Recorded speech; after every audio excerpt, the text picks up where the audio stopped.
I almost didn't open it. It was just a credit card statement. 1 page. The kind of thing I'd filed away for 7 years without reading. But that night, I don't know why I read it, line by line, and then I stopped. $340. A restaurant called Carmen's Italian Kitchen, Portland, Oregon, a Tuesday in March. My wife told me she was visiting her mother that week. Her mother lives in Cincinnati. I sat at that kitchen table for a very long time. I didn't go upstairs. I didn't wake her. I just sat there, and I thought, how long have I been the only one who didn't know? I met Claire at a company retreat in 2017. She was in marketing. I was in operations. We sat next to each other at dinner on the second night and didn't stop talking until the bar shut down. I proposed 14 months later.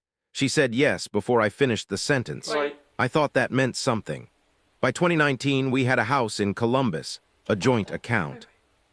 A mortgage, a golden retriever we named Edison. Our friends called us solid, stable.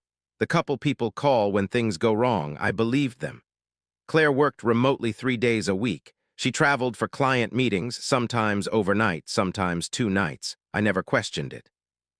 That's the thing no one tells you about trust. It doesn't feel like blindness until after. There was one small thing. Maybe twice a year, when Claire came home from a work trip, she wasn't tired. She was calm. Like someone who had just exhaled after holding their breath all week. I told myself she was just good at her job. I told myself a lot of things. It's March 2024. I'm doing our taxes. I pull up the joint credit card statement, the one Claire managed, to check some deductions. I'm not looking for anything. I'm scrolling the way you scroll through something you've seen 100 times, and then I stop. $340. Carmen's Italian Kitchen, Portland, Oregon. March 11th. A Tuesday, I check my memory. March 11th, Claire is in Portland for the Delaney account. She mentioned it twice, but the Delaney account is in Seattle. Portland is 175 miles away. I scroll back. November, a hotel charge. Portland, August, a parking garage. Portland. May last year, a florist. Portland. I sit very still. I go back 18 months. Portland appears 11 times. I work in operations. My entire job is pattern recognition, and the pattern in front of me, I already know what it means. That same night, Claire comes downstairs for water. She sees me at the laptop. She says, still working. I close the tab. I say, yeah, tax stuff. She kisses my head. She goes back upstairs. I sit there for another 2 hours. I book a one-way flight to Portland for the following Thursday. Her next client trip is Wednesday. I land Thursday morning. I rent a car. I have one address, the florist charge from May. I Googled the cross street, a residential neighborhood. Quiet. I park and I wait. I don't know exactly what I'm waiting for. At 8:47 in the morning, Claire walks out of a gray craftsman house. She is wearing a robe. She is carrying 2 coffees. A man follows her onto the porch. Tall, dark jacket. He takes the coffee from her hand. They stand together in the cold morning air like people who do this every day.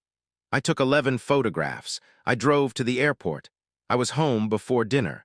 When Claire called at 6 p.m. to say her meeting ran long, I said, no problem. I asked what she had for lunch. She said, a sandwich. I already knew about Carmen's Italian Kitchen. I said nothing. The next morning, I called my best friend, Ryan. Ryan and I had been friends since college. He was my best man at the wedding. He had danced with Claire at our reception. I told him everything. There was a long silence on the phone. Then he said, Marcus, are you sure? I sent him one of the photographs. He called back in 30 seconds. He said, what do you need from me? That was all I needed to hear. I didn't confront her that night, or the next night, or for the next 11 weeks. I called a divorce attorney the following Monday morning.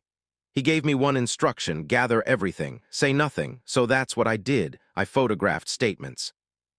I logged dates. I mapped every trip going back 3 years. Ryan covered for me twice when I needed to meet the attorney during work hours. He never asked questions. He just showed up. I hired a private investigator for 2 weekends. He confirmed what I already knew, and then he told me something I didn't. The gray craftsman house in Portland, Claire's name was on the lease. $1,850 a month, for 3 years. The money came from a personal account I didn't know existed. An account she opened 8 months after our wedding. And then the last thing the pie told me, In Portland School District records publicly available, there was a child. Age 4, last name different, first name the same as our dog. I called Ryan that evening. I couldn't even finish the sentence. He drove to my house at 10 p.m. He sat with me in the kitchen until 2 in the morning. He didn't say much. He didn't need to. I cried that night.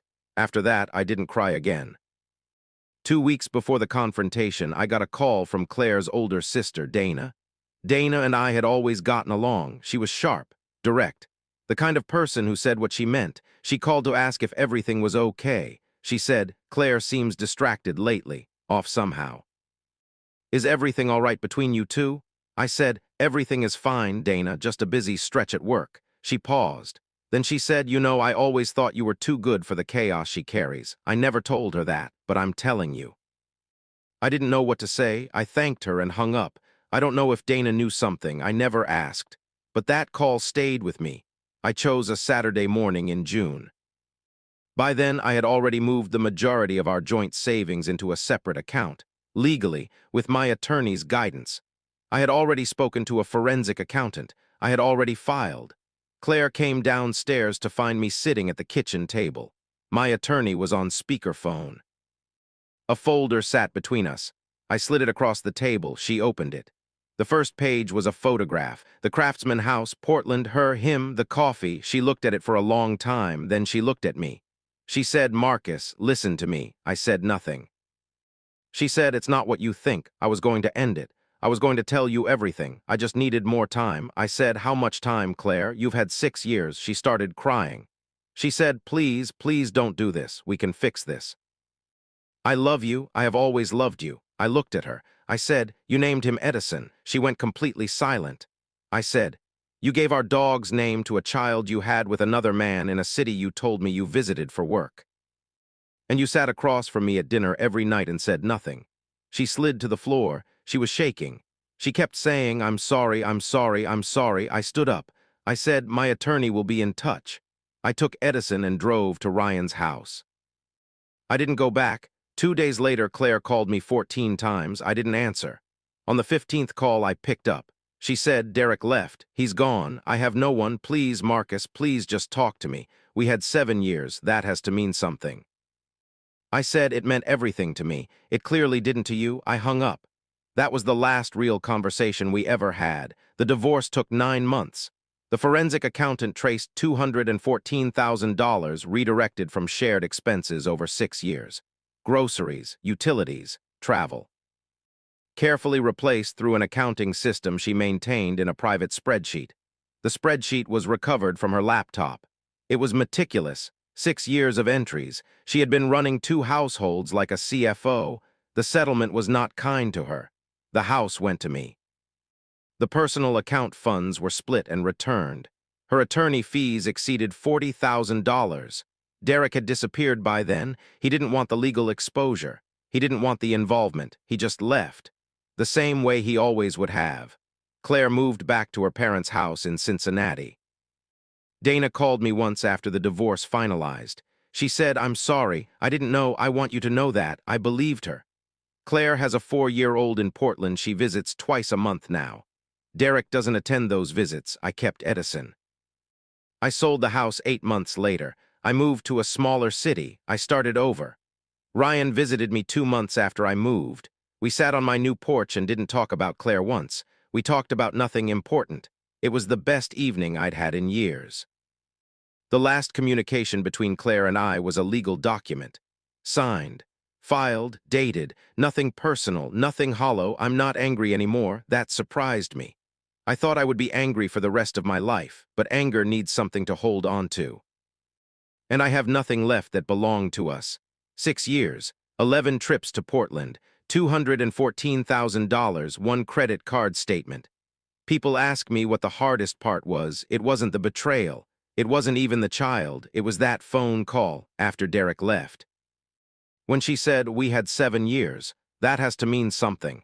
And the truest thing I ever said to her was the last thing I ever said to her.